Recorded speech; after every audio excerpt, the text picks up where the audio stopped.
Hi అందరికీ good morning. నేను మీ నీలం నరేష్. నీలం థియేటర్కు స్వాగతం.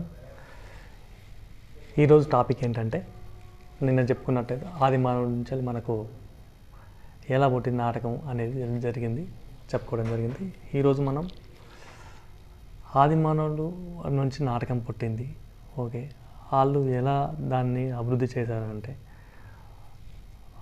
నిన్నటి క్లాసులో చెప్పుకున్నట్టు సాయంత్రం పూట వచ్చిన తర్వాత వాళ్ళ ఆహ్లాదకరం కోసం గుంపులుగా ఉండి తల ఒక గుంపుకొని కొందరు కేకలు వేస్తూ, కొందరు ఆడుతూ గింతుతూ ఇవన్నిటితోటి ఒక సమూహం ఏర్పడిన తర్వాత అలా కొన్ని రోజులకు కొన్ని డివైడ్ అయిపోయారు. అలాగే కొందరు పాటలు పాడడం, కొందరు డ్యాన్సులు చేయడం అంటే నృత్య రూపకం, అలా భాగాలుగా